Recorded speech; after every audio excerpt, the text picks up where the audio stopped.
अस्सलाम वालेकुम। अच्छा जी, पार्ट बी स्टार्ट करते हैं और रिवीजन की तरह का जो होता है लेक्चर। वैसे तो मैंने सुबह वाली क्लासेस के अंदर करवा दिया था रिवर्सल ऑफ इम्पेयरमेंट रिवाइज, लेकिन दूसरी मेरी जो क्लास है उस क्लास में बच्चों को थोड़ा प्रॉब्लम इसमें आ रहा था और फिर क्लास का टाइम भी ख़त्म हो गया, तो इसलिए मैंने रिवीजन क्लास जो है वो रिवर्सल से स्टार्ट कर दी है। ठीक है, ताकि उन बच्चों को रिवर्सल दोबारा से उनका रिवाइज हो सके, उनको कोई मसला है तो वो ख़त्म हो जाए। बाकी अगर आप में से किसी को मसला हो, आपको क्लियर हो गया हो, तो आगे कर लीजिएगा और स्पटनिक की या अगली जो डिस्कशन हो उसके अंदर उसी को आप सुन लीजिएगा। ठीक है, कितने बजे? ठीक है। अच्छा जी, सबसे पहले IS-36 के अंदर रिवर्सल ऑफ इम्पेयरमेंट में रिवाइज़ करवाता हूँ। मैंने आपको 2 सवाल क्लास में करवाए थे और तीसरा सवाल टेस्ट में दिया था। जो 2 सवाल क्लास में करवाए थे वो मैं दोबारा करवाऊंगा तसल्ली से, रूल्स समझाकर, और टेस्ट वाला सवाल फिर आप दोबारा कर लीजिएगा। ज़रूरत पड़ी तो मैं कल उसको भी डिस्कस कर लूँगा, या हो सकता है मैं साथ ही डिस्कस कर लूँ 2 मिनट आपको दे के कि आप उसको अटैम्प्ट करें। ठीक है, क्योंकि ये तो रिवीजन क्लास है ना। आके बैठ जाओ। अच्छा जी, आपके लेक्चर नोट्स के अंदर ये क्वेश्चन रिवर्सल वाले मैंने लिखे थे, अगर आपको याद हो तो। ये आपकी बुक्स का पेज नंबर 448 बनता है, जिसमें इम्पेयरमेंट के लेक्चर नोट्स थे एंड पे, वॉल्यूम 1 में। ठीक है, वो उस पेज के ऊपर ये 2 क्वेश्चंस मैंने लिखे थे, लिखे हुए क्वेश्चंस थे। इनको मैंने सॉल्व करवाया था रिवर्सल ऑफ इम्पेयरमेंट के अंदर। ठीक है भाई, खामोश रहेंगे, मैं बता रहा हूँ। जो वॉल्यूम 1 के अंदर IS-36 में, IS-36 के एंड पे लेक्चर नोट्स हैं पेज 448 पे, उधर मैंने हाथ से लिखे हुए ये सवाल लिखे थे। आप लोगों ने तस्वीर बनाई होगी और हो सकता है इन सवालों को आपने नोट भी किया हो। ठीक है, मैंने इन्हीं सवालों को यहाँ से कॉपी किया है और दोबारा से जाके लिख दिया और इनको दोबारा नए सिरे से मैं सॉल्व करने लगा हूँ। इम्पेयरमेंट का रिवर्सल इस दफ़ा आया है ICAP की तरफ से और मैं एक्सपेक्ट कर रहा हूँ कि शायद इसमें से वो टेस्ट कर ले। ठीक है, तो इम्पॉर्टेंट है, इसको देख लेते हैं। तो ये 2 सवाल हैं जी, ये 2 सवाल हैं जिनको मैंने वहाँ से कॉपी पेस्ट कर लिया। ठीक है, कॉस्ट मॉडल वाला पहला सवाल है। एसेट की कॉस्ट है 1 जनवरी 10 पे 1 लाख, लाइफ है 10 साल, रिकवरेबल अमाउंट 31 दिसंबर 11 पे भी गिवन है और 31 दिसंबर 13 पे भी गिवन है। अब वैसे तो पूरा सवाल हो तो लंबी चौड़ी कहानी लिखी होती है जी, आप ये मसला हो गया तो इस वजह से जो है वो इम्पेयरमेंट टेस्ट से गुजारना है, रिकवरेबल अमाउंट इतनी है, या निकालनी भी पड़ जाती थी कभी कभी। लेकिन मैंने आपको ये बताया हुआ है कि अगर सवाल में रिकवरेबल अमाउंट दे देना किसी डेट पे तो इम्पेयरमेंट टेस्ट से गुजार लिया करो, कोई हर्ज नहीं होता। तो ये ज़रा शॉर्ट सवाल थे, क्लास में बना हुआ सवाल जैसे होता है। ठीक है ना, तो ये शॉर्ट सवालों के अंदर ये ऐसे ICAP की किताब वाले सवाल थे जो ICAP ने सप्लीमेंट दिया था। ठीक है ना, तो वो उन सवालों के अंदर बस रिकवरेबल अमाउंट लिख दी जाए तो ही काफ़ी है, हम उसको इम्पेयरमेंट टेस्ट से उस दिन पे गुजार लेंगे। ठीक है, सवाल शुरू करते हैं। 1 जनवरी 10 पे कॉस्ट है एसेट की 1 लाख रुपया। ठीक है जी, और लाइफ 10 साल है। सवाल ने कुछ नहीं बताया तो कौन सा मेथड लगाएंगे? Straight line. डेप्रिसिएशन कैलकुलेट करनी है तो 100 डिवाइडेड बाय 10 कर देंगे, रेजल वैल्यू तो है नहीं, डेप्रिसिएशन आ जाएगी 10 रुपये, बुक वैल्यू 90। रिकवरेबल अमाउंट 31 दिसंबर 11 पर उसने सवाल ने दी है, तो पहले 31 दिसंबर 11 पे एसिड को ले तो जाएं। ठीक है, ये क्वेश्चन किया हुआ हमने, दोबारा कर रहे हैं। लेक्चर, हाँ इन बच्चों को लेक्चर भी याद है, प्री वालों कुछ शर्म करो। अच्छा जी, सुनो सुनो सुनो सुनो, अगले साल डेप्रिसिएशन का मेथड सेम है तो फिर दोबारा से फॉर्मूला लगा के टाइम ज़ाया नहीं करना, और 31 दिसंबर 11 पे बुक वैल्यू आ गई 80 रुपये। अब ये बुक वैल्यू भी ग्रीन और ऊपर इस दिन जो रिकवरेबल अमाउंट सवाल ने दी हुई है वो भी ग्रीन, ताकि हम कंपैरिजन कर सकें। मैंने आपसे कहा था कि इम्पेयरमेंट लॉस तब आता है जब एसेट किताबों में जितने पे नज़र आ रहा हो उतना भी हम रिकवर ना कर पा रहे हों, यानी उसकी रिकवरेबल अमाउंट बुक वैल्यू से कम हो जाए।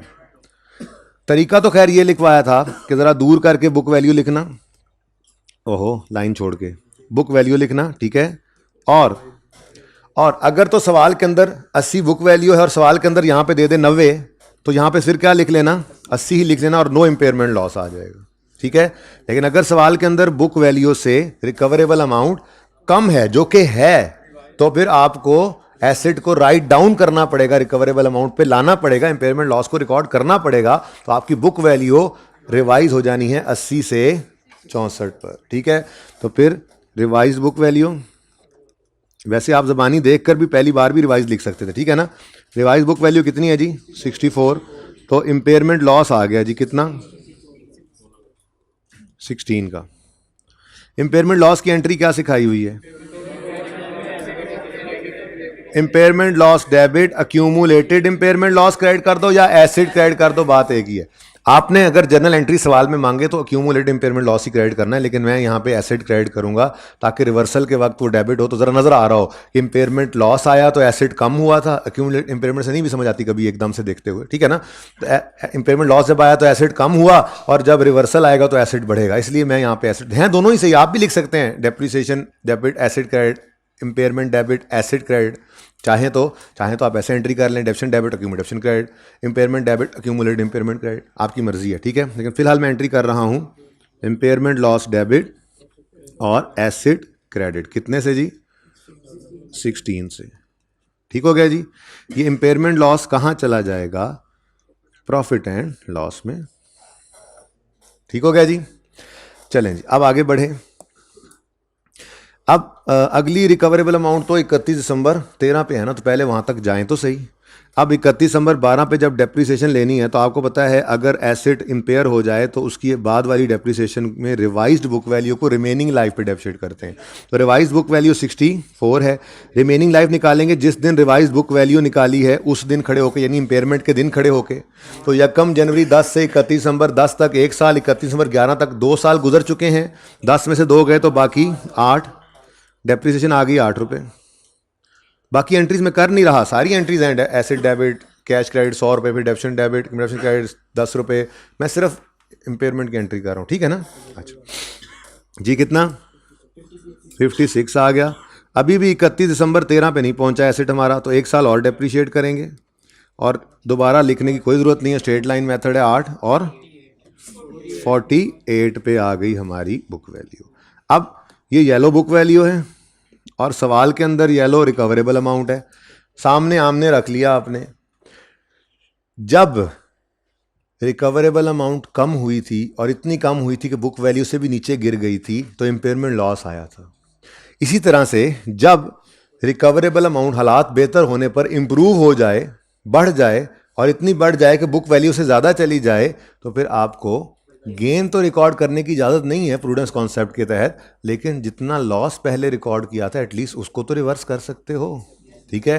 तो रिवर्सल तो होना है। नज़र आ रहा है कि हमारी रिकवरेबल अमाउंट बढ़ गई है, हालात बेहतर हो गए हैं। पहले जब रिकवरेबल अमाउंट गिरी थी तो 64 पे चली गई थी, आज बेहतरी आई है, 70 पे चली गई है। तो रिकवरेबल अमाउंट बढ़ी है तो रिवर्सल तो आएगा इंपेयरमेंट का, ठीक है। गेन तरह की चीज़ आएगी, रिवर्सल ऑफ एक्सपेंस क्या होता है, एक तरह की इनकम ही होती है ना। लेकिन मैंने बच्चों कहा था कि अन्यवाह नहीं कर लेना आपने 70 को यहाँ पे, बल्कि एक रूल हमने बनाया हुआ है, रूल बनाया था जो आपको भूल गया हो शायद, तो इसलिए मैंने उसको रिवाइज करवाया। वो रूल क्या था? वो रूल ये था कि रिवाइज, यहाँ पे क्या आना है, यहाँ पे क्या आना है, रिवाइज बुक वैल्यू आनी है।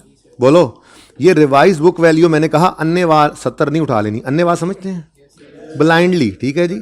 तो रिवाइज्ड बुक वैल्यू आपने 70 ही नहीं उठा लेनी, बल्कि एक छोटी सी वर्किंग करनी है उसके लिए, और उस वर्किंग के अंदर आपने जो 2 में से लोअर हो उसे रिकवरेबल अमाउंट बनाना है, ये बुक वैल्यू बनाना है रिवाइज वाली। कौन सी 2 चीज़ों में से?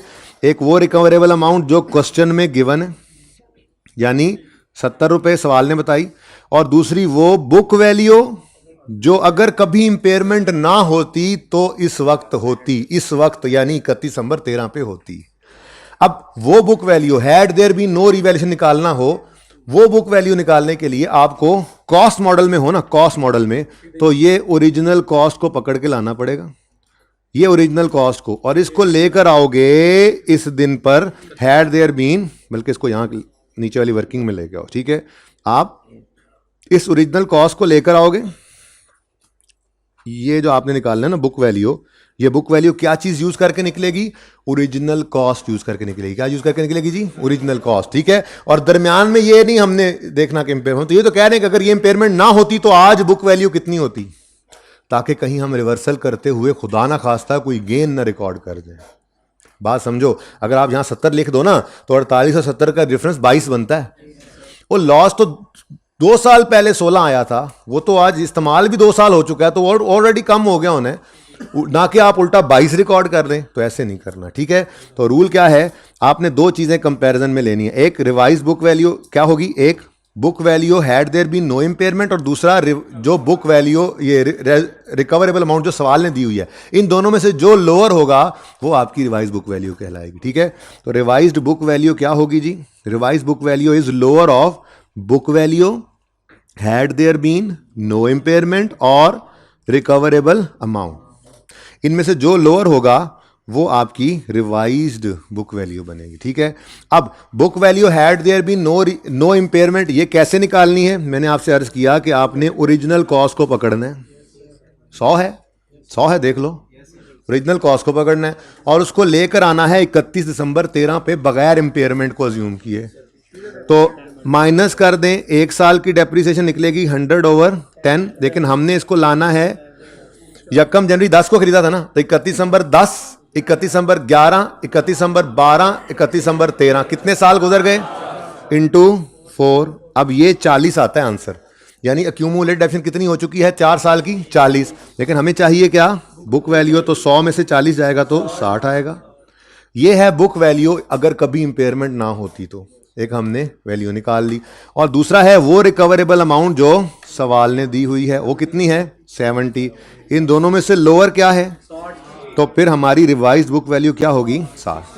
ठीक है, वो हमने यहां पे लिखा, और कितना रिवर्सल पड़ गया? यहां पे आपने लिखा reversal of impairment balancing. Entry कैसे करेंगे आप ही बता दें। एसेट बढ़ गया है जी, एसेट डेबिट कितने से? 12 से। और इधर देखो मैंने यहां पे इंपेयरमेंट लॉस ही लिख दिया, कोई मसला नहीं है। किसी ने यहां पे इंपेयरमेंट गेन लिख दिया, वो भी गलत नहीं है, क्योंकि उसने गेन को तो वैसे ही रिस्ट्रिक्ट कर दिया है, वो इतना बढ़ने नहीं दिया कि कहीं गेन रिकॉर्ड हो। दरअसल वो लॉस प्रीवियसली बुक लॉस को ही रिवर्स कर रहा है। गेन लिख भी जाए तो कोई मसला नहीं है, लेकिन ज्यादा बेहतर क्या है, इंपेयरमेंट लॉस लिखो। अब आप कहोगे सर ये रिवर्सल हो रहा है, तो मैं कहूंगा बेटा रिवर्सल हो रहा है तो मैंने कब कहा रिवर्सल नहीं हो रहा? प्रॉफिट एंड लॉस क्रेडिट ही तो हो रहा है। इंपेयरमेंट लॉस एक्सपेंस है ना, एक्सपेंस है। डेबिट हुआ था तो बढ़ा था, आज क्रेडिट हो रहा है तो मतलब क्या? कम हो रहा है, रिवर्स हो रहा है। तो एक्सपेंस का क्रेडिट होना या इनकम का रिकॉर्ड होना, बात तो एक ही है।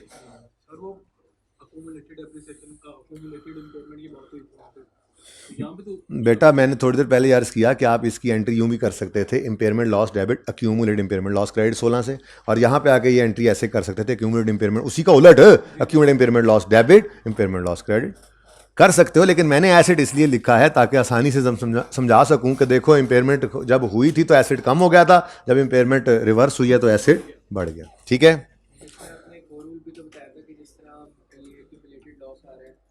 नहीं वो रूल कोई नहीं है, बस मैं जो बता रहा हूँ फाइनल वर्जन है। ठीक है ना, कंफ्यूजन से निकाला है आप लोगों को, इसलिए दोबारा कर रहा हूँ। एक ही तरीका बता रहा हूँ, दोनों मेथड्स के अंदर बता रहा हूँ। अब मॉडल दूसरा लेते हैं, ठीक है, और फिर ऊपर एक छोटी समरी बनाई हुई है ताकि आपकी ज़िंदगी में सुकून आ जाए। थोड़ा कन्फ्यूज थे बच्चे, इस वजह से फिर मैंने एक ही ये 20-25 मिनट के अंदर सारी बात का सोचा। ठीक है, अब सुनो, दूसरा सवाल है रीवैल्यूएशन मॉडल हो तो क्या करना है। रीवैल्यूएशन मॉडल हो तो इंपेयरमेंट आ जाए, वो तो हमने वैसे ही सीखा होता था कि हमने कहा था कि इंपेयरमेंट लॉस आए तो बिल्कुल ऐसे ट्रीट करना जैसे रीवैल्यूएशन लॉस आता है। लेकिन रिवर्सल की बात फिर भी मिक्स हो जाती है। टेस्ट के अंदर जो सवाल था उसमें था ही रीवैल्यूएशन मॉडल, लेकिन उसमें 2 ऑप्शंस थे। ठीक है ना, बहरहाल ये तो एक कॉस्ट मॉडल था, दूसरा रीवैल्यूएशन मॉडल है। यकम जनवरी 10 पे हमने एसेट खरीदा, कॉस्ट है इसकी 100 रुपया, 100। ठीक है, स्ट्रेट लाइन मेथड है, 100 डिवाइड बाई 10 लाइफ 10 साल गिवन है, 10 की डेप्रिसिएशन आई, बुक वैल्यू 90 हो गई।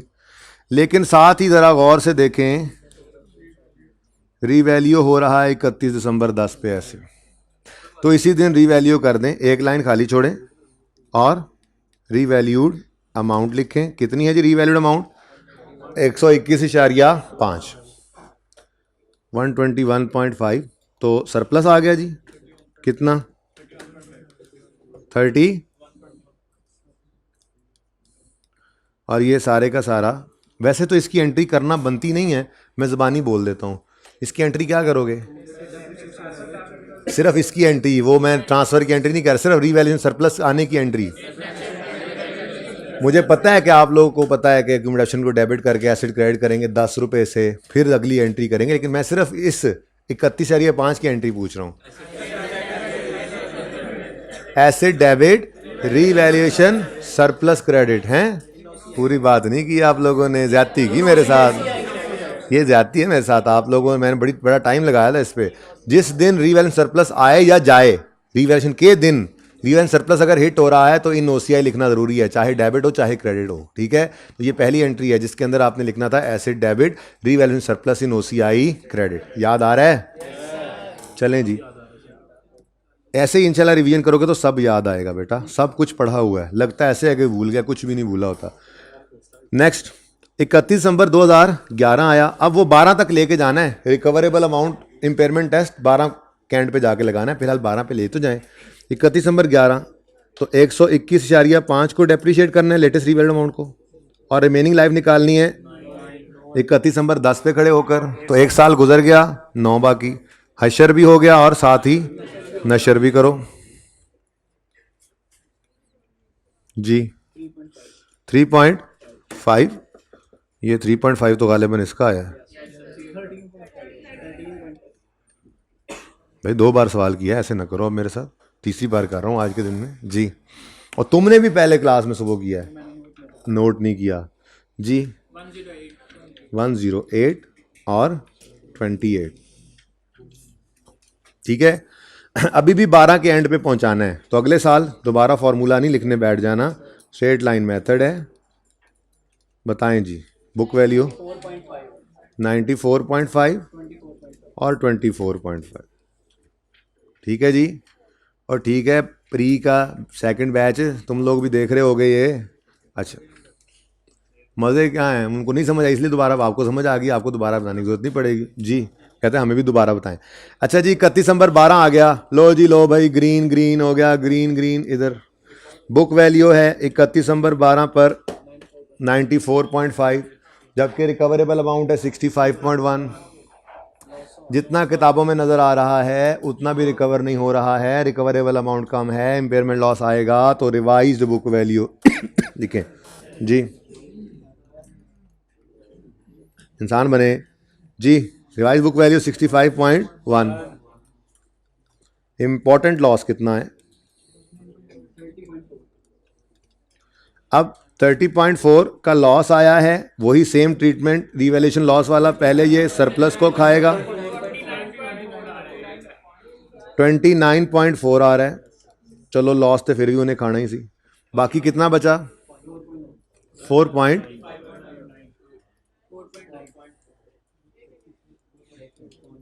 ये लॉस प्रॉफिट एंड लॉस में चला जाएगा। इम्पेयरमेंट लॉस चूंकि आया है, चुनाचे इसकी एंट्री कर लेते हैं। एसिड क्या हो रहा है जी? क्रेडिट। वर्किंग की तरतीब से ही चल लेते हैं ना। सबसे पहले 29.3 से 29.4 से एसिड क्रेडिट हुआ। नेक्स्ट में रीवैल्यूएशन सरप्लस हो रहा है, डेबिट। लेकिन आपने पूरी बात नहीं की। Revaluation surplus in OCI debit कितने से? 24.5 से, और बाकी का बैलेंसिंग इम्पेयरमेंट लॉस है, ये प्रॉफिट एंड लॉस में जो जाता है, ये 4 पॉइंट। ठीक है जी, चलें आगे। उसके बाद 31 दिसंबर 14 पर लेकर जाओ दोबारा से, फिर रिकवरेबल अमाउंट गिवन है तो पहले 14 पे पहुंचे तो सही। 13 की डेप्रीसिएशन, अब चूंकि इम्पेयर हो गया है तो 65.1 को डिवाइड करेंगे। बोलें जी, 31 दिसंबर 12 पे लाइफ निकालनी। तो यकम जनवरी 10 से 31 दिसंबर 10 तक 1 साल, 11 तक 2 साल, 12 तक 3 साल। 10 में से 3 गए, बाकी 7। हशर और नशर। नहीं, एंट्री तो नहीं होती भाई। 4.9 में से जो कमी होगी उसी कोई एंट्री नहीं होगी, लेकिन वर्किंग में क्यों करते थे ये प्रूव कराया था भाई।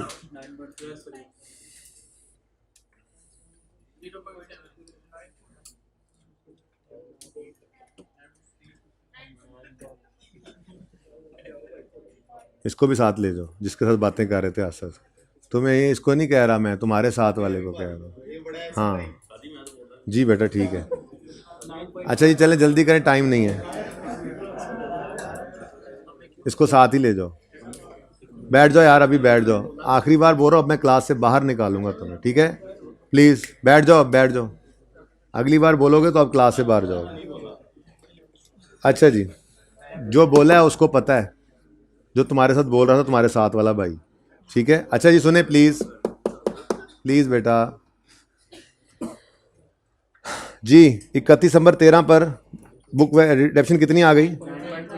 9.3 और इधर 0.7 पॉजिटिव, 55.8 और 4.2 नेगेटिव। अभी भी 31 नंबर 14 पे पहुंचा नहीं है एसिड, 1 साल और डेप्रिशिएट करें। आप दोबारा फॉर्मूला मत लिखना, 9.3 और 0.7 पॉजिटिव, 46.5 और 3.5 नेगेटिव। अब ये येलो वाली बुक वैल्यू आ गई और ऊपर नज़र आ रहा है कि ये 55 पे चली गई रिकवरेबल अमाउंट, यानी इम्प्रूवमेंट आ गई है। तो रिवर्सल तो होना है लेकिन अंधाधुंध नहीं। अच्छा जब पहली बार ये सवाल किया था ना, तो चूंकि इस पे एप्लीकेबल नहीं था ये वाला रूल, ठीक है, इस वजह से, क्योंकि एप्लीकेबल नहीं था इस वजह से डायरेक्ट ही मैंने 55 लिख दिया था। लेकिन रूल लगा लेते हैं ताकि पक्का पक्का रूल पता तो लग जाए, दोनों पे रूल तो सेम है। तो रिवाइज बुक वैल्यू अन्यवा नहीं लेनी, बल्कि उसकी वर्किंग होगी, ठीक है जी। और वर्किंग में रूल क्या है? Revised book value is lower of book value had there been no impairment और रिकवरेबल अमाउंट। लेकिन ये बुक वैल्यू जो है चूंकि रीवैल्यूड एसेट की है, इसको कैलकुलेट करना हो तो लेटेस्ट रीवैल्यूड अमाउंट को पकड़ कर लाओगे। इस लेटेस्ट रीवैल्यूड अमाउंट को, एंट्री को मिटाने मत देना इसको, ठीक है? इस रीवैल्यूड अमाउंट को लेकर आओगे और इसको आपने 31 दिसंबर जो भी डेट है उस तक पहुंचाना है, ठीक है? तो लेटेस्ट, क्योंकि उससे पहले वाली कहानी तो खत्म हो गई है ना, रीवैल्यूड एसेट है, रीवैल्यूएशन मॉडल पे चल रहे हैं, तो 121.5। बस इसके बाद वाली इंपेयरमेंट को नहीं देखना हमने कि कभी हुई थी, had there been no impairment, ठीक है ना? तो 121.5 और कितने पर डेप्रीशिएट कर रहे थे इसको रीवैल्यू होने के बाद, कितने साल पे? 9 साल इसकी लाइफ ली हुई थी हमने, याद है?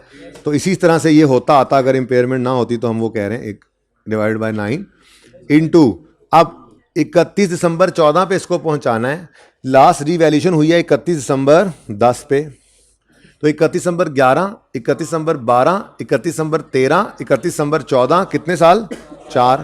तो इंटू, चलो 121, तो हाँ माइनस कर लेते हैं, 121.5 बटा 9, 9 ही है ना, इंटू 4 जी, 67.5। और सवाल में गिवन है रिकवरेबल अमाउंट 55, तो ये वैसे ही लोअर था, जब पहली बार करवाया था ना तो ये 55 ही उठा लिया था, ठीक है ना? लेकिन अब रूल पक्का पक्का याद कर लें। रिवाइज बुक वैल्यू आ गई 55, हालात बेहतर हो गए, रिवर्सल ऑफ इम्पेयरमेंट आ गया, बैलेंसिंग कितना जी? 8.5। इसने पहले जाके सरप्लस को रिवर्स किया और बाकी 5 सरप्लस में नजर आएगा, ठीक है? अब इसकी एंट्री कर लें। एसिड बढ़ गया, एसिड कितने से डेबिट भाई? 8.5 से। रीवैल्यूएशन सरप्लस भी बढ़ गया इन OCI 5 से।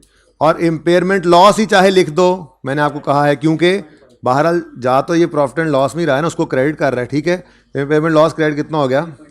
तो इम्पेयरमेंट गेन लिख दो, तब भी माफ़ी मिल जाएगी, लेकिन बेटर है इम्पेयरमेंट लॉस लिखो, क्योंकि रीवैल्यूएशन सरप्लस जब भी आता है या जाता है रीवैल्यूएशन के दिन, इन OCI ही लिखते हैं। ये तो बहुत लंबी डिस्कशन करके प्रूव किया था हमने, एक लेक्चर पूरा, जिसके अंदर हमने वो 3-4 सिनेरियोज मैंने बनाए थे, 3-4 साल बनाए थे। बेटा ये 10वें टाइम भी आया बेटा, 1 मिनट, एक बच्चे का सवाल चल रहा हो ना, उसे पूरा होने दिया करें, और साथ वाले से मत बोला करें भाई, ना साथ वाले से बोला करें जब मैं किसी को समझा रहा हूं, तो ये शदीद बदतमीजी वाली बात होती है। अच्छा जी, बेटा जितनी बार मर्जी, मैं ये चाहता हूं कि वो कुछ याद है किस लेक्चर के साथ हमने वो किया था? IS 8 के साथ तो नहीं, IS 1 के साथ किया था मेरे ख्याल से। अल्लाह करे मुझे इधर नहीं, लेकिन वो हमने किसी सवाल के साथ जाके किया था। अल्लाह करे इधर मिले, इधर नहीं मिल रहा। मैं आपको ढूंढ के दिखाता हूँ वैसे ये। हाँ जी, उसी में ही जा रहा हूँ, अब वहीं जा रहा हूँ।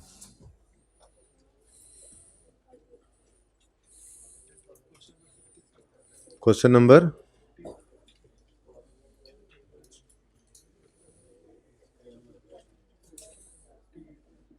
ये भाई कुछ ऐसी बात थी।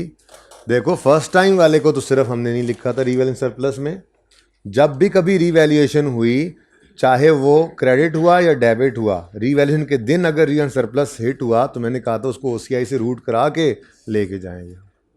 की हुई बात है, भूलो मत, ठीक है। इसीलिए तो लिख लेता हूँ, वक्त ज़रूरत सनद रहता है और काम आता है। कौन सा टॉपिक कर रहे थे अभी?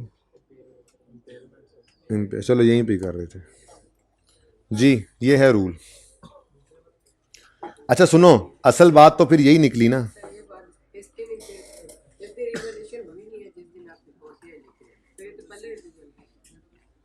बेटा OCI रीवैल्यूएशन सरप्लस, देखें रीवैल्यूएशन मॉडल में रीवैल्यूएशन सरप्लस आता है, वरना नहीं आता।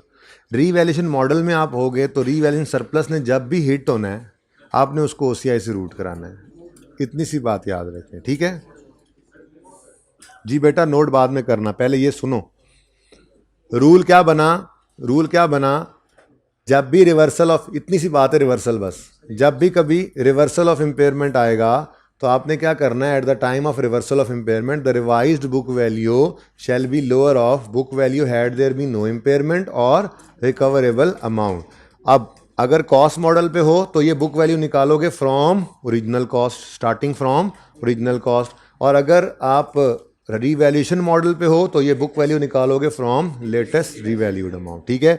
तो पहले इसकी पिक्चर लें, उसके बाद सॉल्यूशन की पिक्चर लें। जी बेटा, बेटा जैसे नोट के ऊपर इम्पेयरमेंट का इम्पैक्ट पड़ा था, कहाँ से सवाल आया? इम्पेयरमेंट से एक एक्सपेंस बढ़ा था और एक्यूमुलेशन बढ़ गई थी, अभी वही रिवर्स हो जाएगा। तो इम्पेयरमेंट लॉस के अंदर आपका जो नेगेटिव होना था वो पॉजिटिव होगा और एसेट आपके को बढ़ा देगा। ऑपोजिट रिवर्सल है ना बेटा, ऑपोजिट इम्पैक्ट होगा जो लॉस का आया था। बेटा आपने रिवर्स करना है इम्पेयरमेंट को, तो अगर सेक्शन पड़ा हुआ है इम्पेयरमेंट का तो उसी के अंदर रिवर्सल करोगे। कि रिवर्सल के लिए कुछ चौथा सेक्शन डालना है, वो इम्पेयरमेंट ही रिवर्स कर रहे हैं। ओके, मैंने तो यहाँ नाम नहीं बदला, इम्पेयरमेंट लॉस ही लिख लिया रिवर्सल में भी। मैंने तो गेन भी नहीं लिखने दिया इसीलिए आपको।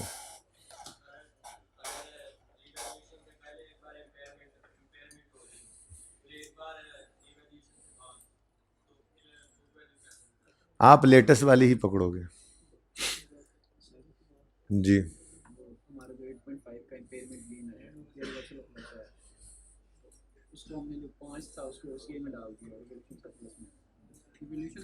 बेटा मसला ये है कि रीवैल्यूएशन मॉडल है और मसला कोई नहीं है, वरना आप कॉस्ट मॉडल में देखो। भाई ये तस्वीर खींच ली है, कहते देखो भाई ये है असल कहानी अब पूरी।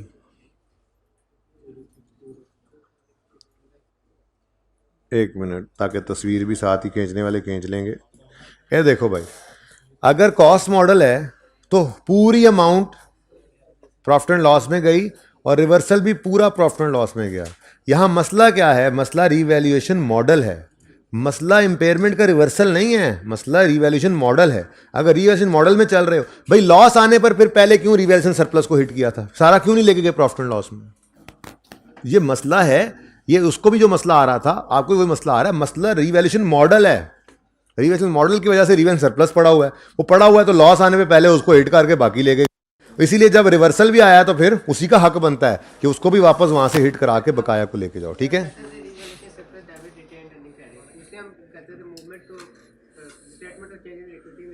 जी बिल्कुल नहीं, वो नहीं है बेटा, ये इंक्रीमेंटल डेप्रिसिएशन नहीं है, ये इम्पेयरमेंट है। वो हर साल की एंट्री है, वो विद इन इक्विटी मूवमेंट आएगी। ओके, अच्छा जी, तस्वीर खींचने की जरूरत ही नहीं है। अच्छा, टेस्ट नंबर कौन सा था?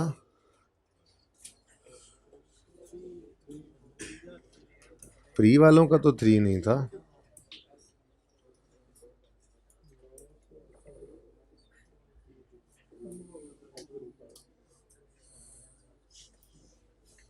पॉज करें जी, मैं टेस्ट ढूंढ लूं जी। ये सवाल काइंडली सॉल्व कर लेंगे आप लोग 2 मिनट में? अच्छा चलें, ऐसा करें, ये टेस्ट 3 वाला सवाल है, इसको होमवर्क में ले लें, 5 मिनट का सवाल है, कल करवाता हूँ, ठीक है? आज कुछ नया कर लेते हैं, ये काम तो हो गया। बस इसके अंदर ये इधर देखो, 2 ऑप्शंस थे, मेथड, ये मॉडल रिवैल्यूएशन ही है दोनों के केस में, इंडिपेंडेंट सिनेरियोज हैं। पहले सिनेरियो के अंदर जब रिवर्सल का मौका आया है, जब रिवर्सल का मौका आया है तो गालिबन, हाँ, पहले सिनेरियो के अंदर आपकी लोअर जो है वो लोअर वाला रूल जो है वो लगा नहीं था, ठीक है? लेकिन दूसरे के अंदर, यानी कि जब जो क्वेश्चन 2 करवाया ना, पहला पार्ट बिल्कुल वैसा होगा, दूसरे पार्ट के अंदर एप्लीकेबल हो जाएगा वो दूसरा रूल जो हमने एंड पे लिखा हुआ है, ठीक है? इसको कीजिएगा, ये सवाल टेस्ट में किया हुआ है ना, दोबारा एक बार कीजिएगा, ज़रा रिवीजन करवाई है ना मैंने भी, ठीक है?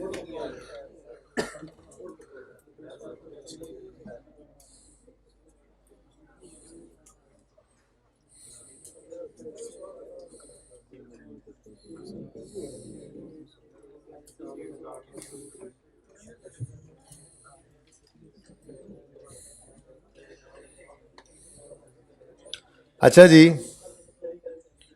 ये होमवर्क के अंदर आ गया टेस्ट का क्वेश्चन पोस्ट वाला, ठीक है? और लेक्चर नोट्स वाली क्लास एग्जांपल्स मैंने आपके साथ डिस्कस कर ली दोनों, ठीक है? अब स्पटनिक वाला क्वेश्चन ओपन करें। कितने बच्चों ने अटेम्प्ट किया था? कौन सा वो पूछ रहे हैं जिनको पता ही कोई नहीं है कि क्या था होमवर्क में?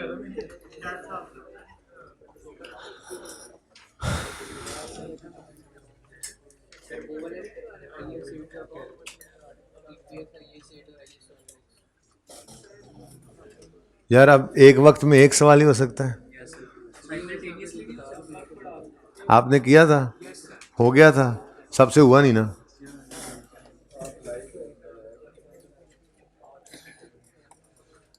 कोई नहीं, चलें 10-15 मिनट डिस्कस करके, मैंने वो दो सवाल मैंने भाई साहब पूरा नहीं डिस्कस करें, सिर्फ रीड करके आपको तसल्ली देनी है कि देखो कोई ऐसी अनहोनी बात नहीं है। आप सिर्फ इसलिए डर रहे हो कि आपने से सवाल देखा नहीं है, जो देख लो यार, करो ट्राई, कल फिर मैं करवाऊंगा, ठीक है ना? ओके, अच्छा जी, सुने, जैसे इसको कल डिस्कस किया था आज करने लगे। अच्छा जी, अब इस सवाल के अंदर मसला आपको बता दिया था। वैसे तो कंपोनेंट्स ऑफ कॉस्ट के लिए कोई मसला नहीं था, डेप्रिशिएट अलग अलग करना, लेकिन इस सवाल के अंदर रीवैल्यूएशन मॉडल भी था, और इस सवाल के अंदर रीवैल्यूड अमाउंट भी इकट्ठी दे दी थी उसने, और उसने कहा था कि अलग अलग बुक वैल्यूज़ की बेस पर इस इकट्ठी रीवैल्यूड अमाउंट को अपोर्शन कर लेना, ठीक है? तो बहरहाल मामला शुरू हुआ कहाँ से? मामला शुरू हुआ इस कॉस्ट से। मेरा मशवरा तो यही है कि 1 मार्च की बजाय हम लिख ही वर्किंग के अंदर 1 अप्रैल लें, ताकि हमारी डेप्रीसिएशन की कैलकुलेशन में कोई कन्फ्यूजन ना आए।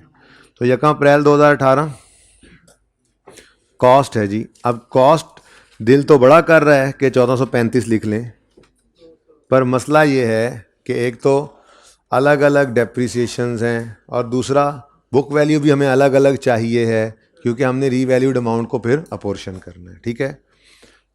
कितने बच्चों ने अटैम्प्ट किया सवाल? बहुत कम है, बाकी बच्चे पता नहीं क्या करते रहते हैं। अच्छा जी, इंजन, बॉडी और डीडी। इंजन, बॉडी और ड्राई डॉकिंग कुछ लिखा हुआ था, ठीक है? और ड्राई डॉकिंग क्या ओवर हो गया? अच्छा जी, 840, 535, 600 लिखवाते आओ। 840, ठीक हो गया जी। अब हमारा ईयर एंड क्या है? 31 दिसंबर। डेप्रीसिएशन करनी है यूजफुल लाइफ की बुनियाद पर। इसके ऑर्स हैं, बाकी दोनों के ईयर्स हैं। ठीक है। अच्छा, यकम मई पे वो 19 में कुछ हो रहा है, गड़बड़ हुई है, और 0.4 के अंदर मंथली सेलिंग है, इसको एनुअल करके डेप्रिसिएशन के लिए इस्तेमाल करेंगे।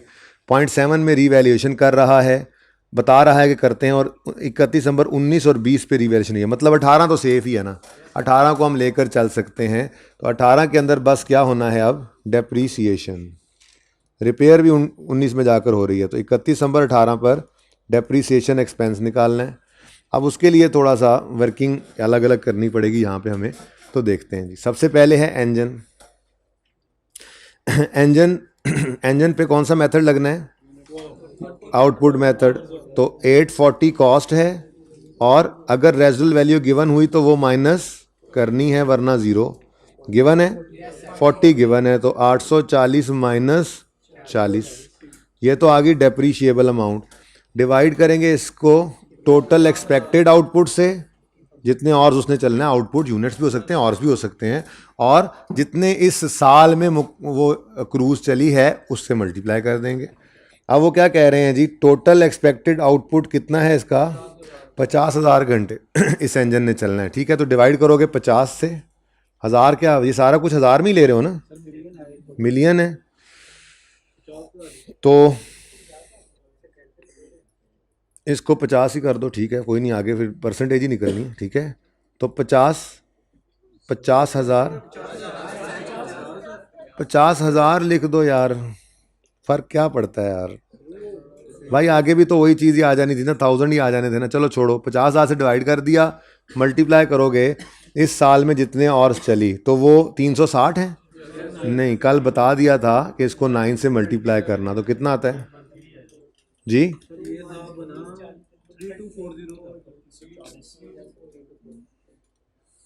ठीक है, 360 मल्टीप्लाइड बाय 9 मंथ्स, 3240, और इस साल के अंदर ये क्रूज चली है। टोटल कितना चलना है इसने? 50,000, तो 3240 चल गई। ठीक है जी, अच्छी बात है। मल्टीप्लाई करोगे 3240 से जी, कितनी डेप्शन? 51.8। ठीक हो गया। आगे है बाडी।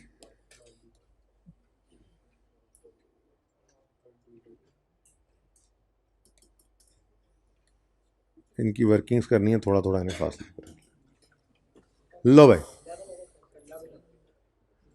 अलग अलग ही हैं। अच्छा जी, बॉडी की कॉस्ट है 535। ठीक है जी, रेजुअल वैल्यू गिवन है 35, और लाइफ गिवन है 25 साल, तो डिवाइडेड बाय माइनस कितना? 35 डिवाइडेड बाय। लेकिन मसला क्या है?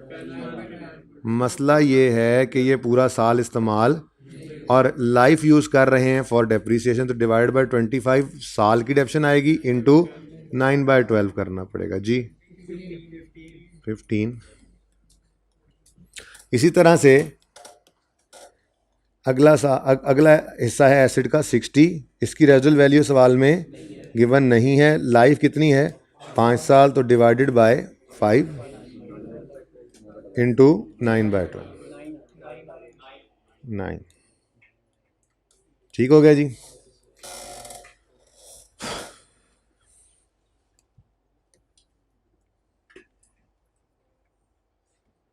चलो पढ़ा रहे इधर, हमें क्या कहता है। अच्छा जी, अब बुक वैल्यू आपके पास आ जाएगी, बता दें, 788.6 .2।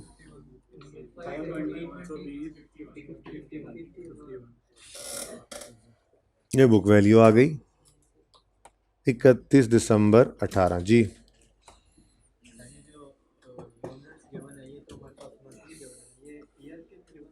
हो सकते थे, बेटा अगर ईयर के गिवन होते तो आप वही ईयर वाले, ये ईयर के हमने निकाले तो हैं, ये हमने ईयर के ही तो निकाले।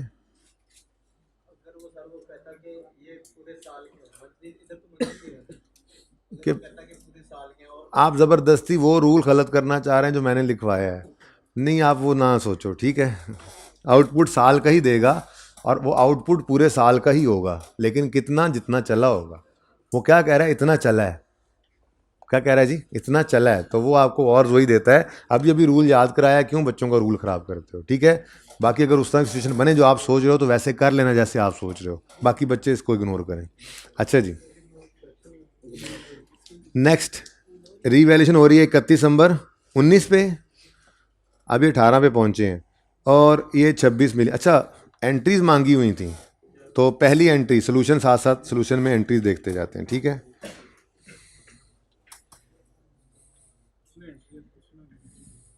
नहीं पूछनी चाहिए थी,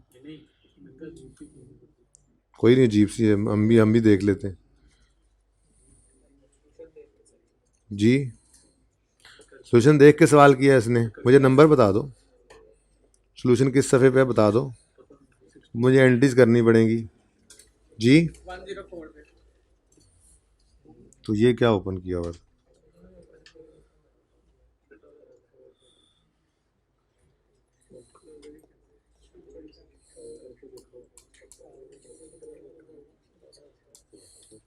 अच्छा जी सुने, पहली एंट्री क्या होगी, एसिड खरीदा है, तो जिस तरह से कल सिखाया था क्रूज शिप की बजाय आप बेहतर क्या करो, अलग अलग इंजन डेबिट दोनों कर सकते हो, लेकिन कोई बात नहीं, आप अलग अलग करके देख लो। Engine debit, body debit, DD debit और कैश क्रेडिट, ठीक है जी। इन्होंने क्रूज शिप कर दी इकट्ठी, कैसे, ये हमने जो अलग अलग बोला है, 840 जमा 535 जमा 60, ये आपने लिखकर उसको बता दिया कि ये हमने इस तरह से टोटल किया हुआ, ठीक है। और सही है, अलग अलग बिल्कुल सही है, अलग अलग में कोई मसला नहीं है। हाँ, टाइम थोड़ा सा ज़्यादा लगेगा आपको, ठीक है। एंट्री कर ली हमने, अलग अलग एसिड का पोर्शन डेबिट, अल्टीमेटली बाद में नोट में हमने इकट्ठा किया ही था उसको, ठीक है। या आप क्रूज शिप से एंट्री कर लो, ब्रैकेट के अंदर अलग अलग कॉस्ट भी शो कर सकते हो, ठीक है। नेक्स्ट डेप्रीसिएशन आई, depreciation expense debit, accumulated depreciation credit. अब अगर एसिड का पोर्शन अलग अलग रखा हुआ तो अक्यूमुलेटेड को भी अलग अलग रख लेना, और अगर एसिड इकट्ठा किया हुआ तो डेप्रीसिएशन को भी।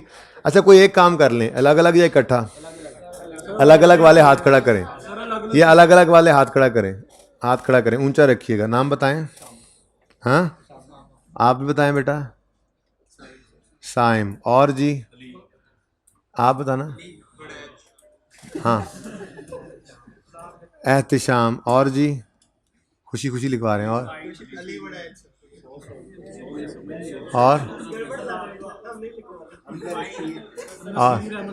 चलो जी, ये 4 बच्चे कल अलग अलग करके लाना, फिर मैं भी करके दिखाऊंगा, मैं होमवर्क चेक करूंगा, ठीक है। अब मुझे चेक करवाना क्लास के बाद, अभी मुझे वो काम करने दो जिसमें ज़रा टाइम कम लगेगा, बच्चों के पास होने का चांस ज़्यादा हो जाएगा, ठीक है। ओके, कह के भेजा था लेदर करना, तो अभी मैं यही कह रहा हूँ कि इकट्ठे भी कर सकते हो। तो जब दोनों ऑप्शंस हैं तो अब उस तरफ क्यों ना लेके जाऊँ आपको जहाँ पे आपकी आसानी है, अलग अलग भी करके देख लेंगे, ठीक है। मैं साथ साथ अलग एंट्री बोल तो रहा हूँ, आप अपनी एंट्री चेक करते हो, मुझे लिखने पे मजबूर तो ना करो ना, ठीक है जी। अलग अलग एंट्री की हमने बोल के, ठीक है। इंजन, डीडी और जो तीसरी चीज़ थी डेबिट कैश क्रेडिट, और इकट्ठा कर दिया cruise ship debit cash credit. Depreciation की एंट्री आई, मैंने कहा अगर आपने एसिड इकट्ठा रखा है तो अक्यूमुलेशन का भी एक ही हिट कर दो, डेप्शन एक्सपेंस डेबिट, अक्यूमुलेशन क्रेडिट। और अगर आपने अलग अलग किया हुआ है तो डेप्शन एक्सपेंस को इकट्ठा डेबिट कर दो, बाकियों को अलग अलग कर दो, ठीक है। नेक्स्ट, अच्छा नेक्स्ट पहले काम तो कर लें। आगे जी क्या हुआ, एक गड़बड़ हुई, लेकिन उस गड़बड़ का हमारे एसिड पे शुक्र है कोई असर नहीं पड़ा, ना यूज़फुल लाइफ बदली ना रेजुअल वैल्यूज़ बदली। तो इसलिए मैंने कहा था इसकी एंट्री कर दोगे repair expense debit cash credit, ठीक है जी। Repair expense debit cash credit या बैंक क्रेडिट जो भी लिख लें, कोई फ़र्क नहीं पड़ता। नेक्स्ट, अगला साल आया और ये साल है 2019 का। इस 2019 के साल में और तो कुछ नहीं हुआ, सिर्फ साल क्या हुआ, वो तो साल के एंड पे रीवैल्यूएशन हुई ना, साल के दौरान में गए उधर उधर ही आ रहा था मैं, ठीक है। तो इस साल के अंदर और तो कुछ नहीं हुआ, सिवाय इसके कि रीवैल्यूएशन हुई है साल के एंड पे। तो पहले साल के एंड पे इस एसेट को ले आए। जो 2 महीने सवाल के अंदर उसने लिखा हुआ है कि 2 महीने, किधर लिखा हुआ है, हाँ जी बताया था, ये repair work took 2 months and costed this, the repair work did not change. और ऑन यकम May ship suffered an accident which damage its body. तो रिपेयर चलती रही, हमने इसीलिए वो 2 महीने की डेप्रिसिएशन यहाँ पर इंक्लूड ही नहीं की हुई। हाँ हाँ हाँ हाँ, वहीं पे ठीक है। ये तो ये किया तो हुआ है। अब तुम कंफर्म कर रहे थे, अल्लाह के बंदे कल बता तो दिया है, ठीक है जी। बोलें बोलें बोलें। क्योंकि आउटपुट मेथड है ना, मैंने आपको कहा था कि डेप्रिसिएशन कभी नहीं रुकती, डेप्रिसिएशन एक बार शुरू हो जाए तो कभी नहीं रुकती। लेकिन आउटपुट मेथड ऐसा मेथड है जिसके अंदर तो आनी ही क्या है, आउटपुट। अब अगर तो वो खुद आउटपुट देता है इस साल की तो चुप करके वो ले लेते, कोई फ्रैक्शन हमने नहीं लगाना होता। लेकिन उसने मसला ये किया कि उसने मंथली बेसिस के ऊपर आउटपुट दी हुई थी, और बीच में 2 महीने के लिए उसने शिप को ख़राब करा दिया। वो 2 महीने शिप चली नहीं, तो फिर अगले साल के अंदर हमने 10 महीने की डेप्रिसिएशन, 10 महीने की ऑर्स की बेस पे डेप्रिसिएशन निकाली। वैसे ऑर्स बनते कितने, 4800, ठीक है। अब वो बाद में देखते हैं जब जरूरत पड़ेगी 7200 की, फिलहाल तो 4800 की जरूरत है डेप्रिसिएशन के लिए, ठीक है जी। अब वही एसेट है, फिर डेप्रिसिएशन करनी है, तो डेप्रिसिएशन 31 दिसंबर 18 की। अगेन बोर हो रहे हो क्या, डेप्रिसिएशन निकालनी है। अब 840 माइनस 40 बिल्कुल वैसे ही करना है, डिवाइडेड बाय, अच्छा बेटा आपके लिए मैं कुछ रिक्शा ही मंगवा देता हूँ, चले ही जाओ जी, इंटू 4800 जी। बोलें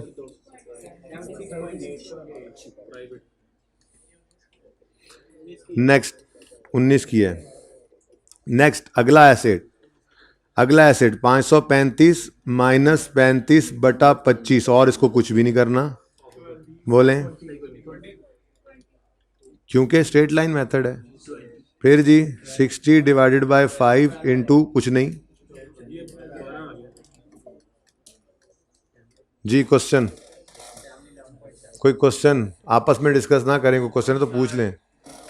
ओके जी, 31 दिसंबर 19 वाले साल की ये डेप्रिसिएशन थी।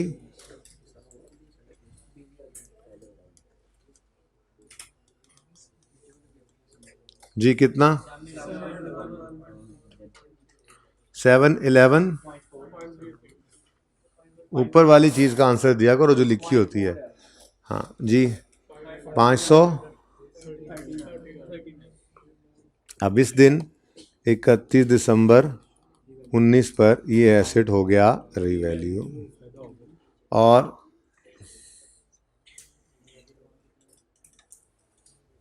अब हर एक का सरप्लस अलग निकालने की मुसीबत में पड़ना पड़ेगा उनको जो अलग अलग लेके चले। अब देखें बात यह है कि मैंने आपको कॉस्ट मॉडल वाला सवाल करवाया था, फिर मैंने आपको कहा था बच्चों ये रीवैल्यूएशन मॉडल है, ठीक है, इसको ट्राई करके आना। अब मैं तो डिस्कस आज कर रहा हूँ ना। हमने जो सवाल किया था एंशिएंट वाटर वाला, उनके अंदर रीवैल्यूएशन नहीं हो रही थी, कॉस्ट मॉडल पे चल रहे थे, तो टेंशन ही कोई नहीं थी आप अलग रखें या इकट्ठा रखें। अल्टीमेटली स्टेप बाय स्टेप करके इकट्ठा कर ही दिया था।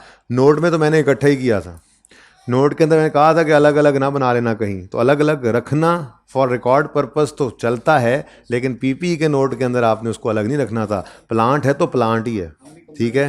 हाँ जी ओके जी। अब रीवैल्यूड अमाउंट जो है वो टोटल आई कितनी,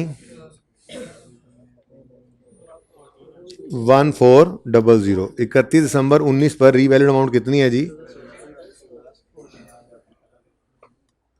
अच्छा बच्चों, अब ये 1400 ने डिवाइड होना है हर एक के ऊपर, और सवाल ने खुद बता दिया, ना भी बताता तो हमारे पास बेसिस तो यही थी ना। लेकिन सवाल ने क्या कहा, revalued amount are the portion between components on the basis of their book values before the re. अगर ये बात ना भी करता तो हमारे पास पॉसिबल है ही यही पॉसिबल, ठीक है जी। तो 1400 को बांटना है, टोटल करना पड़ेगा बुक वैल्यूज़ का भी, ताकि उस टोटल की बुनियाद के ऊपर आप बांट सकें। बोलें जी ठीक हो गया जी। अब ये दो बेसिस हैं, इनकी बेस पे पोर्शन करना है। अब सबसे पहले सरप्लस निकाल लें है कितना, निकाल लें है कितना ताकि उसको बांट सकें। अच्छा सरप्लस को नहीं बांटते, वो तो फिर वो बच्चों को बता दूंगा जिन्होंने अलग एंट्री की, उन्हें बता दूंगा उन्होंने करना क्या है। ठीक है, आप रीवैल्यूड अमाउंट को बांटे, सिर्फ 1400 को बांटना है जी। 1400 को हर एक का हिस्सा दे दें 1400, क्योंकि इस 1400 के हिस्से ने, यानी यूं कह लें इस 1400 ने आगे चलना है फॉर डेप्रीसिएशन। वो अलग बात है कि 1400 अलग अलग होकर अलग अलग बेसिस के ऊपर जाना है, तो 1400 को बांटना है। इधर देखो, तो 711 बटा 1250, 711 बटा 1250 इंटू 1400, रीवैल्यूड अमाउंट आ जाएगी इंजन की 796.5। ये कैसे निकला है, चलो मैं एक बार बता देता हूँ। ये कैसे निकला है जी, 1400 को हमने 711.4 बटा 1250.4 किया, ठीक है, तो ये 796.5 आ गया। ठीक है जी, ओके। ऐसे ही बाकियों के भी बांट दें। 559 अब कर रहे हो पॉइंट्स के साथ तो करो फिर, और 43.7, एक डेसिमल से आगे तो अब ना ही जाओ, बस भी कर दो। अच्छा, अब जिन्होंने अलग अलग एंट्रीज की हैं उन्होंने सरप्लस अलग अलग निकालना था, और उन्होंने फिर सरप्लस की एंट्री भी अलग अलग, मतलब वैसे इकट्ठी कर लेते, यानी कि रियल सरप्लस बढ़ रहा है ना, तो लेकिन नहीं, एसिड भी अलग रखे हैं उन्होंने, एसिड भी अलग रखे हैं, तो उन्होंने एंट्री करनी थी engine debit real surplus in OCI credit, फिर वो D debit real surplus in OCI credit, वो तीजा जेड़ा भी है वो डेबिट और real surplus in OCI credit. ठीक है, और जिन्होंने इकट्ठा कर लिया वो एंड पे फिर आप खुद डिसाइड कर लेना क्या करना है। ठीक है, तो जिन्होंने इकट्ठा कर लिया उनकी ज़िंदगी आसान। इकट्ठा बताओ रियल सरप्लस, रिवन सरप्लस बताओ। ये मैंने रीवैल्यूड अमाउंट लिखी है ना जी, कितना आ गया रीवैल्यूड सरप्लस, 149.6 और ये 149.6 आ गया। ये मैंने इस तरह से बना लिया कि जी ये शिप है, ये शिप है, और ये इसका रीवैल्यूएशन सरप्लस है। जिन्होंने अलग अलग किया उनको फिर अलग अलग ये कॉलम भी मेंटेन करना पड़ा। ठीक है,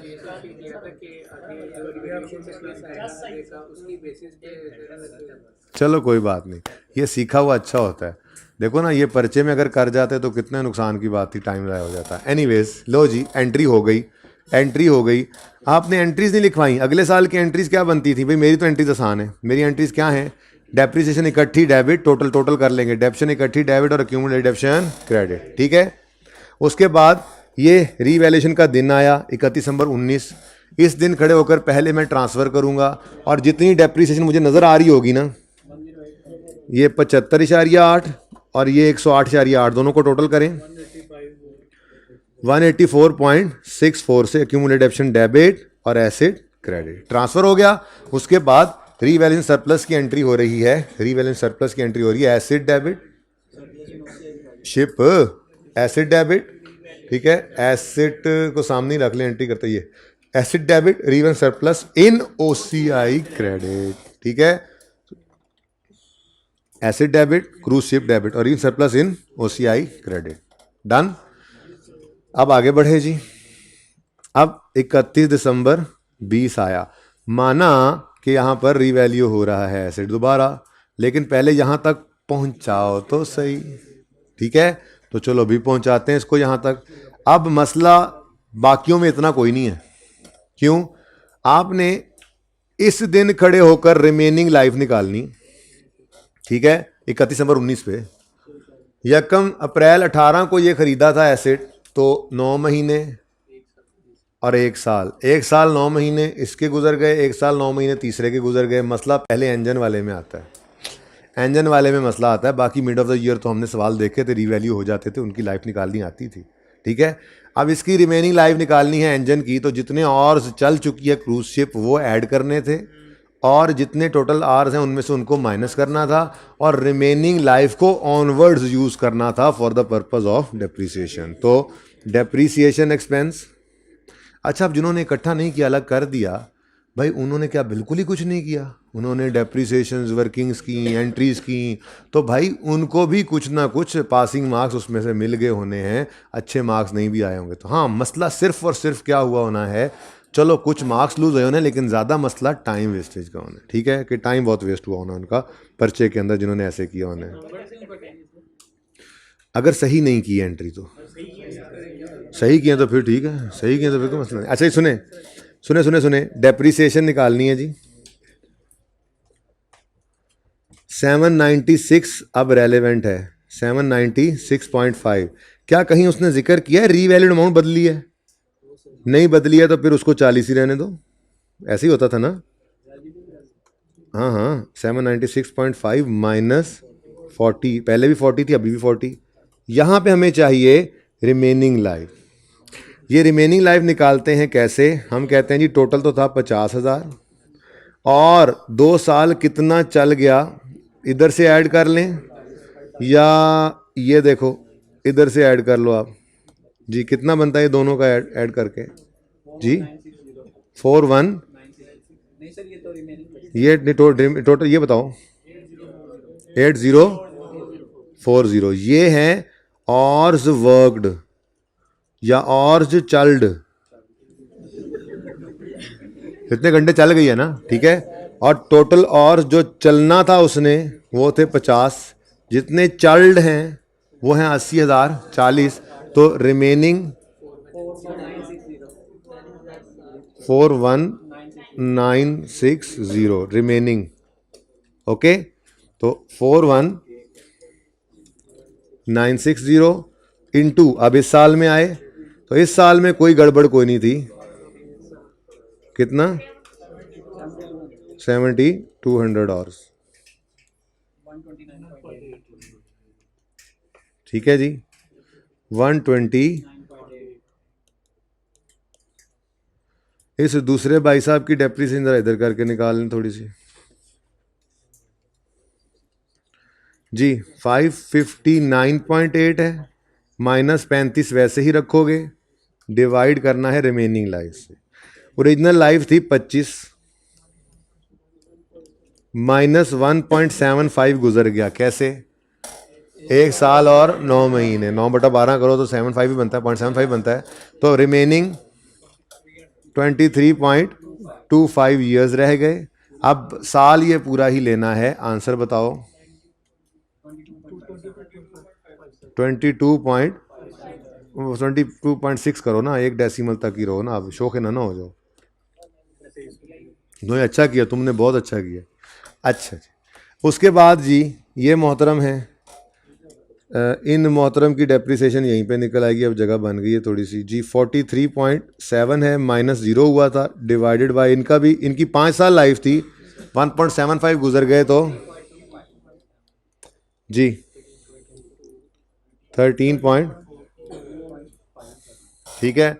अब ये वर्किंग्स मिटा दूं, नीचे मैंने बुक वैल्यू भी निकालनी है ना, मिटा दूं।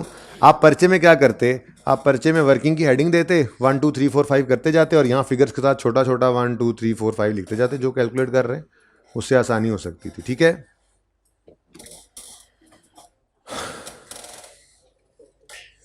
अच्छा जी, अब मसला आता है इस फिगर का, चलो मिटाते नहीं अभी, फिर बाद में मिटा लेता हूँ।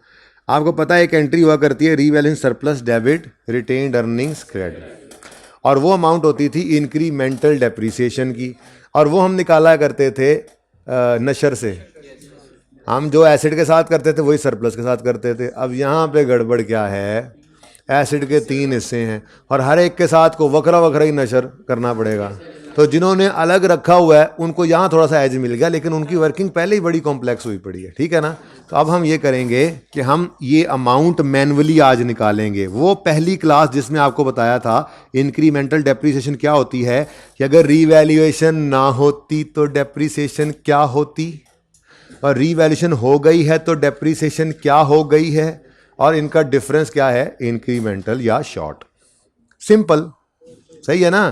तो हाँ जी, पहले हम करते हैं डेप्री, जो गिवन है पहले वो लिख सकते हैं, डेप्रिसिएशन आफ्टर रीवैल्यूएशन, ये तो हम निकाल चुके हैं ना। डेप्रिसिएशन आफ्टर रीवैल्यूएशन, इधर देखो 129.8 अभी निकाल के आ रहे हो सामने, 22.6, 13.4 बोलें, ये आई है डेप्रिसिएशन रीवैल्यूएशन के बाद, अपवर्ड रीवैल्यूएशन की वजह से डेप्रिसिएशन बढ़ गई, ये वो वाली है, ठीक है। अच्छा, अब डेप्रिसिएशन बिफोर रीवैल्यूएशन, यानी कि अगर रीवैल्यूएशन ना होती, had there be no revaluation, तो डेप्रिसिएशन क्या होती, ये थोड़ी सी कैलकुलेशन करनी पड़नी थी, ठीक है। क्योंकि माना कि इन दोनों की डेप्रिसिएशन आप ये यूज़ कर लेते, कहाँ गई, 20 और 12 यूज़ कर सकते थे, लेकिन ये और वाले को थोड़ा सा देखना पड़ना था, ठीक है।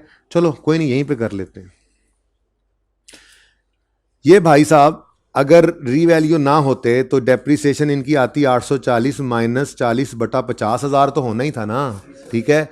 इनटू करना था हमने ये वाले 7200 और अगर रीवैल्यू ना होता, और समझ रहे हो, अगर रीवैल्यू हुआ है तो क्या चीज डेफिसिट हुई है, 796 रिमेनिंग ऑर्स पे इंटू 7200। अगर ये रीवैल्यूएशन ना होती तो ये 711 पे पड़ा होता, लेकिन हम तो वही वाला 840 यूज करते, स्ट्रेट लाइन चल रहा था वो, मतलब कॉस्ट माइनस वैल्यू करते हैं ना, तो 840 माइनस 40 बटा 50,000 करते, लेकिन मल्टीप्लाई साल में आकर करते 7200 से, ठीक है। तो ये डेप्रिसिएशन निकालते हैं,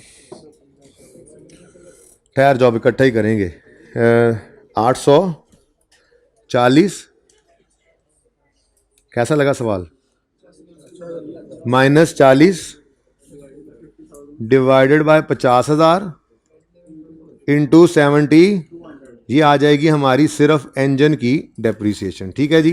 अच्छा सुनो, बाकी भी ऐड कर लो, प्लस ये भाई साहब के तो 20 ही रहनी थी ना स्ट्रेट लाइन, और इसकी 12 ही रहनी थी स्ट्रेट लाइन, तो ये 20 जमा 12 ऐसे ही आ गए ना, टाइम हो जाता है यार, कोई काम थोड़ा सा, 20 जमा 12 जी 150 147 कर लो यार, जो कहो, 0.2।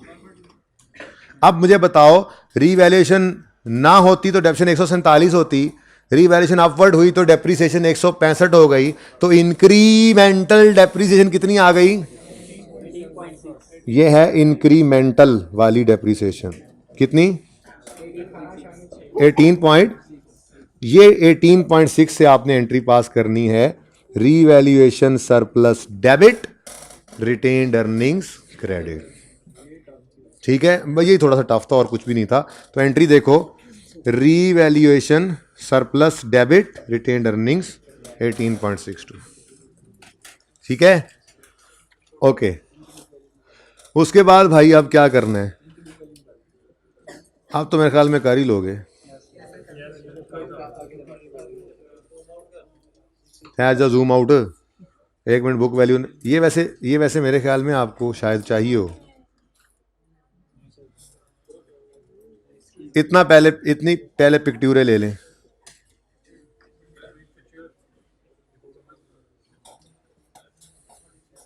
जी स्टूडेंट,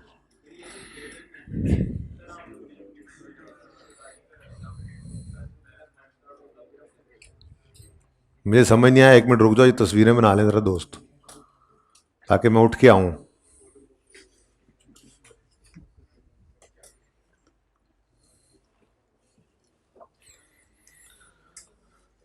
जी क्या फरमा रहे हैं आप,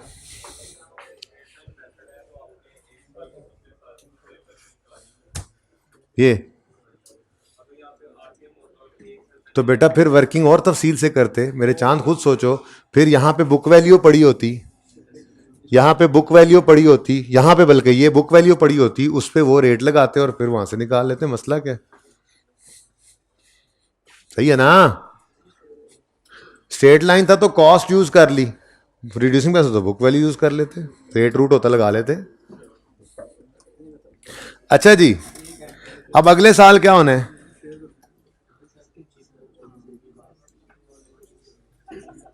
वर्ल्ड कप होना है,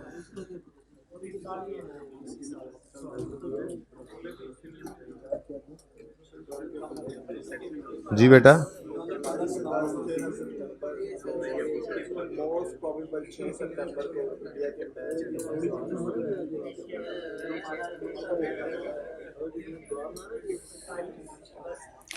बच्चों बुक वैल्यू बता दो,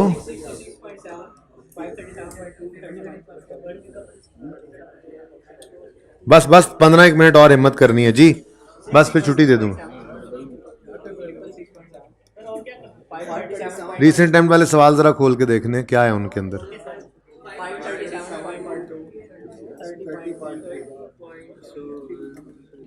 ने एनपीओ वाला रहने देंगे, बिल्कुल ही टच नहीं कर सका उसको, वो कल डिस्कस करके सुबह वाली क्लास में फिर होमवर्क दूंगा। जी बेटा मैंने क्या कहा है, मैं कल घर जा रहा हूँ, आज आखिरी दिन है। कितनी बार आपको बताऊंगा वो टेस्ट वाला सवाल डिस्कस करना है मैंने, जिसने भी पूछा है। वो दिन में 4 बार एक सवाल पूछते हैं आप लोग। माँ सदके 130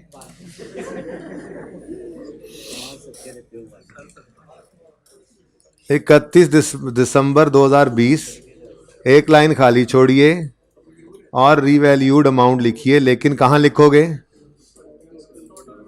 वो टोटल में, ये टोटल है शिप वाला, ये 1400 पे आया पड़ा है, 1400 पे आया पड़ा है जी नहीं। इसमें से डेप्रीसिएशन वो कितनी टोटल जिसकी एंट्री की हुई है, ये 20 पर 31 दिसंबर 20 पर 165.82। भाई इसकी एंट्री किसने करनी यहाँ पे? 165.82। ठीक है जी। 1 2 3 4 5 है, शर्म आनी थी तुम्हें जी। 1 2 3 4 पॉइंट।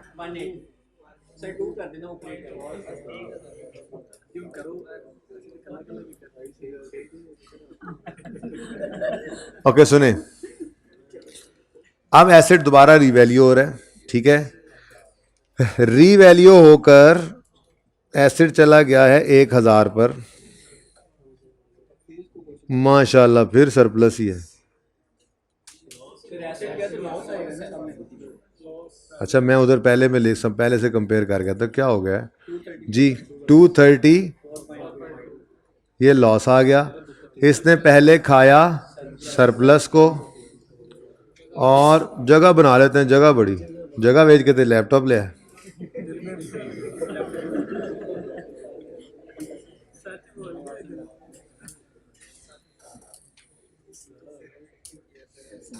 जी बच्चों, और ये प्रॉफिट एंड लॉस की जगह थी जो मैंने छोड़ी हुई थी। ये देखो उसामा साइम एहतिशाम। अच्छा जी, जी बोलें कितना लॉस? 10 प्रॉफिट एंड लॉस में चला गया। अभी इसको पोर्शन करने की जरूरत नहीं है क्योंकि 31 दिसंबर 20 तक की एंट्रियां इससे हो जाएंगी। आगे जाने की जरूरत है मेरे ख्याल में नहीं है। आप बस ये एंट्री पास करवा दो। अब पहले एंट्री पास करोगे क्यूमुलेटेड एप्शन डेबिट एसिड क्रेडिट 165.8 से, ठीक है जी। उसके बाद ये वाली एंट्री पास कर दो, asset credit reval surplus debit profit and loss debit. तो रिवन सरप्लस डेबिट 131 से, प्रॉफिट एंड लॉस डेबिट 103.2 से राउंड हुआ है, और एसिड क्रेडिट 234। ये रिवन सरप्लस इन ओसीआई हिट करेगा। ओ भाई ओ बेशरम इधर दे जी। ओके सही है।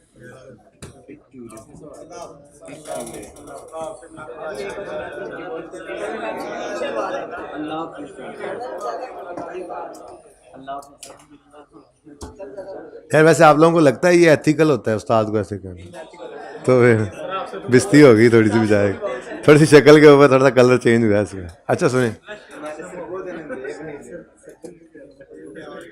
तुम्हारा क्या मतलब है? मैं इसके सामने आ रहा हूं,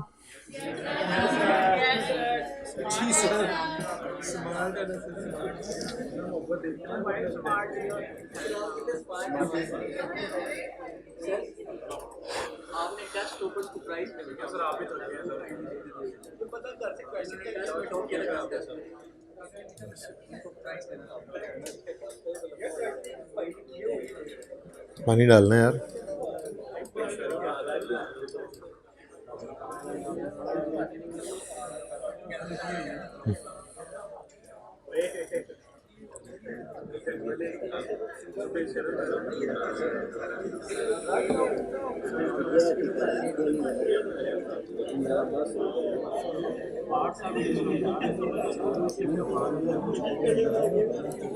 देखो जहन मैंने इसका भी बनाया हुआ था, जहन तो मैंने इसका भी बनाया हुआ था।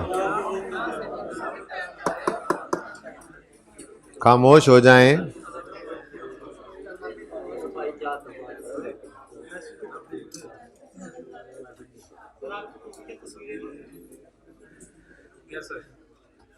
अच्छा जी, अपनी छुट्टी को लेट ना करें, खामोश हो जाए। क्वेश्चन नंबर 3 अब फिलहाल पेंडिंग करते हैं, कल सुबह फिर मैं इसको डिस्कस करूंगा फ्रेश वाली क्लास में, मतलब नॉर्मल जो होती है इसकी जो ट्रीटमेंट्स हैं, मतलब एनपीओ की जो बातें रह गई हैं थोड़ी बहुत कोशिश करके, और फिर ये कल होमवर्क में दे दूंगा। और जाहिर सी बात है फिर कल रिवीजन में डिस्कस हो भी सकता है मैं फ़ौरन कर दूं, या हो सकता है मैं कहूं चलो जी आप लोगों की वजह से इसकी डिस्कशन परसों पे चली जाए। अगला सवाल, वो सवाल नंबर फिलहाल रेलेवेंट नहीं है, सवाल नंबर आपके लिए रेलेवेंट है ये number 7। Kamar limited is in the business of consumer goods, following are summarise financial statements. Balance sheet, कबर, आपको कबर याद आनी है, आनी भी चाहिए, सबको याद रखनी चाहिए, और प्रॉफिट एंड लॉस अकाउंट है please. Extracts from management report are submitted to the board of director. 2020 की रेशियोज उन्होंने निकाली हैं, कुछ उन्होंने खुद निकाली हैं, और कुछ गपशप लगाई है ड्यूरिंग द ईयर 21 के बारे में, और कह रहे हैं compute QL ratios 6 number for comparison with 2020। तो पता लग गया कि ये 1 2 3 4 5 6 7 8 रेशियोज निकालनी है, हर एक रेशो एक दफ़ा ही निकालनी, ठीक है ना, उन्होंने निकाली हुई है बस एक रेशो, यानी 8 रेशो निकालनी है, इसके 6 नंबर थे। अब बाकी रह गए 9 नंबर, उसके अंदर क्या है, keeping in view financial and operating decisions extracted from management report, provide reasons for variation. आपको आती हैं, काफ़ी हद तक आती हैं, तो भाई ये दिल जमी के साथ सवाल करना है, ठीक है, बिल्कुल होल हार्टेडली करना है, फिर बाद में सोल्यूशन देखना है, मैं कल डिस्कस करूंगा इसको, ठीक है। वैसे इस बात को जरा पढ़ लें यार, खामोश हो जाओ भाई प्लीज, बेटा आप लोग भी खामोश हो जाओ, थोड़ा सा शर्म कर लो आप लोग भी। Important financial and operating decision taken during the year 21। QL renewed a large contract with customer. In the renewed contract, extended credit terms are given to customer. Customers को अगर एक्सटेंडेड क्रेडिट टर्म्स देंगे तो debtor days बढ़ेंगे, ठीक है, और ज़रा ध्यान करना, चलो ध्यान बाद में आप करना, ठीक है, डेटर डेज बढ़ेंगे, ये पता लग गया। आगे, a major supplier agreed to reduce prices by 10% on condition of cash purchase only. This reduction helped QL to avoid increase in prices of its, यानी कि उन्होंने कर लिया ये काम, उन्होंने डिसीजन ले लिया है। क्या वो कहते हैं जी, क्रेडिटर ने कहा अगर कैश परचेज करोगे तो हम कीमत 10% कम कर देंगे, उधार नहीं देंगे, ठीक है। तो कह रहे हैं कि इस चीज़ ने हेल्प किया इनको कि ये इस प्राइस राइज से बच जाएं, लेकिन उस तरफ दूसरी तरफ इनको पैसे भी तो जल्दी देने पड़े हैं। अच्छा, तीसरा, increasing working capital demands were met by making a share issue, a part of proceeds from issue were also used to repay a significant portion of long term loan. पता नहीं ऊपर को डेट इक्विटी रेशो भी शायद पड़ी हो, interest cover तो पड़ी ही है, चलें देखेंगे आप लोग। और QL disposed its main warehouse in last month at a gain of 25 sale proceeds are temporarily invested in short term investments. तो बहरहाल ये कुछ इन्होंने अच्छे पॉइंट्स दिए थे, इनको पढ़ के कुछ समझ आए तो कहीं फिट कर लेंगे, 9 में से 3-4 नंबर तो ले ही जाएंगे आप लोग, ठीक है। और ऊपर 6 नंबर की कैलकुलेशन में आपने मार खानी नहीं है, तो 17 नंबर में से आपने लेने कितने थे, 11 से 12 नंबर इंशाल्लाह। जी बेटा प्लीज चुप करें जी, क्या फरमा रहे हैं बेटा, 2020 की उन्होंने करके दी तो हुई हैं, उसी के साथ मैंने आपको यही अर्ज किया कि आपने 8 रेशोज कैलकुलेट करनी है, 8 रेशोज बस एक बार, ठीक है। नेक्स्ट क्वेश्चन जो आपने होमवर्क में करना है वो भी चांद ही है, ऊपर वाला कमर था, ये चांद है, एक ही बात है। सवाल बड़े मजे का है, ये ICAP की रीसेंट टाइम का क्वेश्चन पेपर है, काइंडली डाउनलोड कर लीजिए, अब तो कर लीजिए, अब क्या रह गया है, ठीक है, पड़ा हुआ है तो उसको ओपन कीजिए, बुक में भी एंड पे। अच्छा सुने, लेकिन आप पेपर डाउनलोड कर लें, अच्छा है, जरा पेपर की शक्ल भी देखें ना कैसी होती है। अच्छा सुने, Chand limited was incorporated on जकम January 20 with an authorise share capital of 500। Authorise capital कहते हैं जितना अलाउड है आपको मेमोरेंडम में लिखा होता है, यानी ये ज़रूरी नहीं कि इतना आपने इशू भी किया हो, ये मैक्सिमम लिमिट होती है जिसके अंदर अंदर रह के आप इशू कर 500 तक आप इशू कर सकते हैं। 500 मिलियन रुपीस, 500 मिलियन या 50 मिलियन शेयर्स तक आप इशू कर सकते हैं, ठीक है, maximum. Detail of shares issued are as follows. On यकम March 20 million shares were issued for 18 each, ये पूरे पैसों वाले हैं। यकम अक्टूबर पे बोनस इशू है, इसकी मार्केट प्राइस का हमें क्या करना देखेंगे ना आप। यकम सितंबर को राइट इशू है, अच्छा जी। Following information has been extracted, कुछ प्रॉफिट रीवैल्यूएशन ट्रांसफर एसओसीआई के अंदर ऐसे सवाल किए थे, ठीक है। अभी तक तो स्टेटमेंट चेंज इक्विटी का सवाल ही चल रहा है। आगे कहता है after preparation of draft finance statement, ओ तो अड्डा पल्ला हो जाए, it was discovered that installation. अब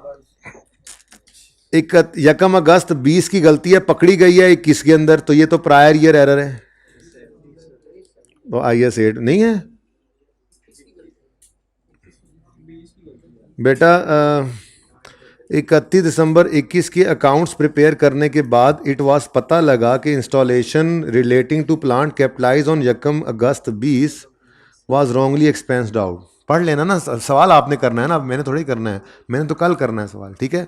तो ये प्रायर ईयर एरर है, इसलिए IAS 8 भी आ गए। ऊपर IAS 1 चल रहा था, IAS 8 आ गए, ये तो हम मिक्स करते ही होते थे, ठीक है। तो 9 नंबर का तो वही सवाल है, prepare CL statement of change equity for the year 21 along with comparatives. Total मत बनाना उन्होंने कहा, मेहरबानी उनकी, ठीक है। आगे कहते हैं compute CL basic and diluted EPS to be disclose in statement of profit और loss for the year 21 and 20। 2 साल की EPS निकालनी थी, ठीक है। तो कोशिश तो करने में हर्ज नहीं है। फिलहाल NPO वाला सवाल रहने दें, मेरे प्लान में था लेकिन रहने दें आप, ठीक है। अब इधर देखें बेटा, ये मैंने ICAP का ओरिजिनल पेपर ओपन किया हुआ है, गैरतमंदो चुप कर जाओ। मैंने ICAP का ओरिजिनल, वो चुप कर गए हैं जो थे, ओरिजिनल पेपर ओपन किया हुआ है। आप लोग बुक के एंड पे देख लें, अगर क्वेश्चन मिल जाए पेपर तो अच्छी बात है, वरना आप भी ICAP की वेबसाइट से डाउनलोड कर लीजिएगा। ICAP के पास पेपर में रीसेंट अटेम्प्ट के अंदर सफ़ा नंबर 6 के ऊपर क्वेश्चन नंबर 8 चांद लिमिटेड और सफ़ा नंबर 5 के ऊपर क्वेश्चन 7 कमर लिमिटेड, ये भी आपका होमवर्क है अलॉन्ग विद हयात इंडस्ट्रीज और छोटा सा इम्पेयरमेंट का सवाल। अल्लाह हाफिज़।